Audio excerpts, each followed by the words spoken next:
So I read a report last night that said the American people should worry. But why? Why should we worry? Well, things are actually worse than we expected. And now we are expecting major food shortages and prices to increase. This is a huge problem. If you are not experiencing empty shelves as of lately, then things could change all of a sudden. And here's why. According to the reports, they're saying that wheat has been impacted because of this previous winter storm. So, if you consume any of the following items, then you need to pay attention because you will be impacted. They say things like ale and beer, baked goods like cookies, cakes, muffins, baking mixes for pancakes, waffles, cakes, cupcakes, and things like that. Any battered, fried, and baked foods, cereals, crackers, energy bars, pasta, pizza dough, processed meats, salad dressings, sauces, soups, and so forth. I could give you a huge list, but the reason why you are going to be impacted is because all of these things contain wheat.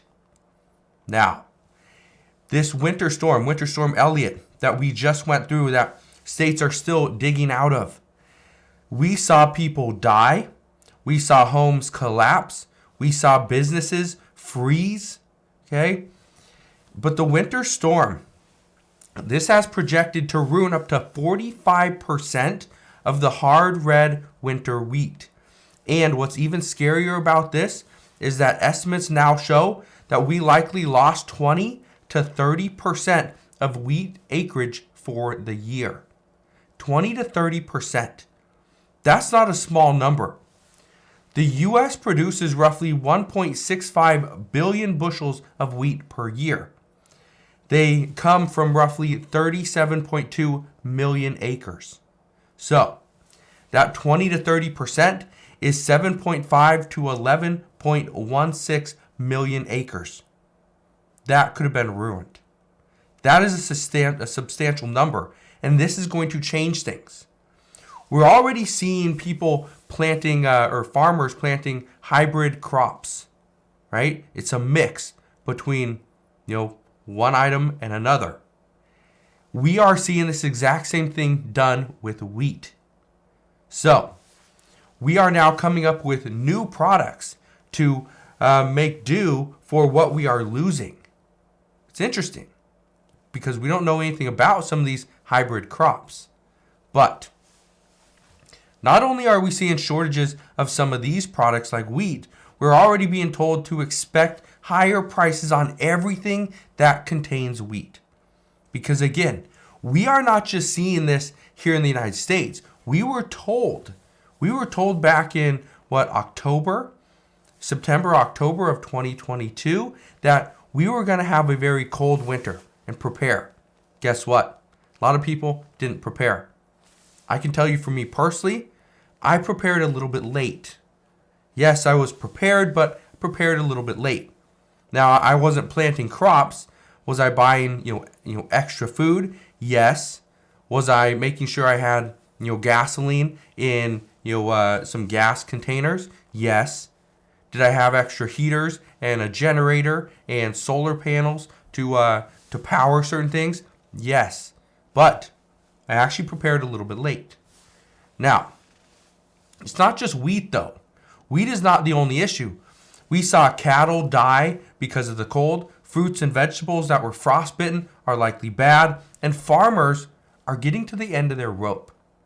This is very concerning. And I've talked about this before, and I mentioned this over on the other channel, Prepared Not Scared.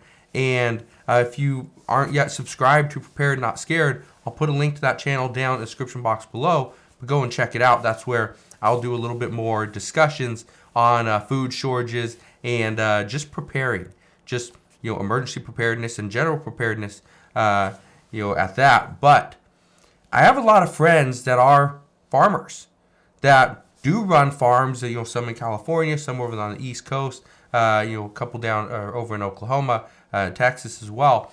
But one of my friends who runs a farm, he had this to say, and I quote, "The past year has been a challenge, and I was hoping the new year would be much better. But after this last winter storm, I don't know. I don't know how much of my crops I will have this upcoming spring. I'm holding out for this spring's harvest and will decide what to do then. All I know right now is costs are more expensive than any other year I have done this. My dad, who I bought the farm from 6 years ago, said he has never had challenges like this either and advised me to sell before it's too late. What are your thoughts? Now, I'm not going to read my exact statement to him. For one, it's fairly lengthy, but what I pretty much said, because a lot of people are talking about this, and I've talked about this in the past, is should you sell your farm, your family farm? But here's the thing. Even if you put your farm up for sale, which is something that my friend over in California, or one of my friends in California, he's experiencing, is he can't sell it. Nobody wants to buy it. Nobody wants to buy it because of a drought, because of fertilizer costs, because of the cost of the land, right? Interest rates went up so high that to buy things like land, whether it's for a farm, whether it's to potentially build a home on, it's just too expensive. It's very expensive. And so people are waiting. But here's the worry. And this is something that my friend and I addressed, is his worry is, he's very into politics, okay? Now, his worry is, what if the government steps in to buy his land?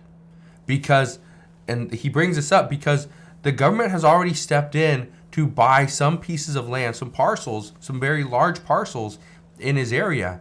And he is worried that what if the government steps in to buy his piece of land? First off, they're not going to give him the best deal for it. They're not going to pay him top dollar. It just never happens. But if they do this, and the government now controls, all these acres of farmland, they get to decide what we eat. They can decide what it sells for, right?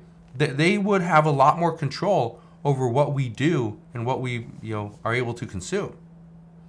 Just like, some other countries.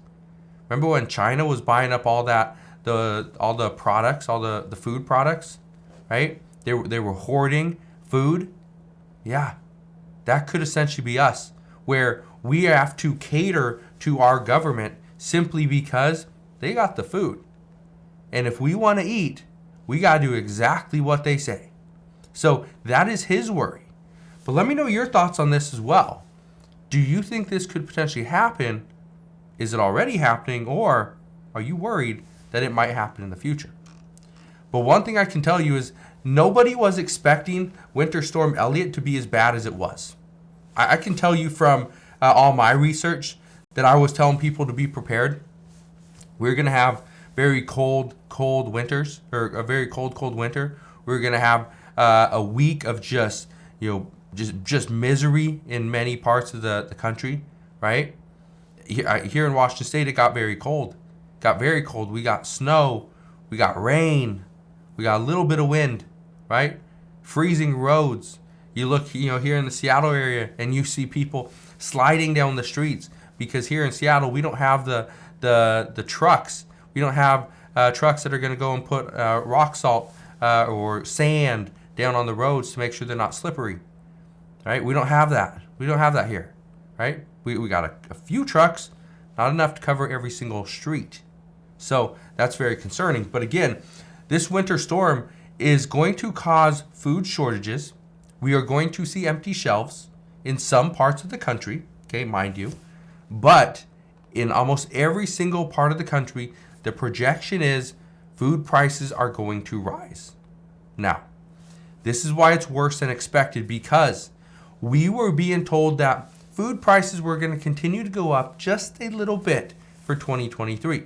Well, in the matter of about 2 weeks, we're going to have the next CPI report.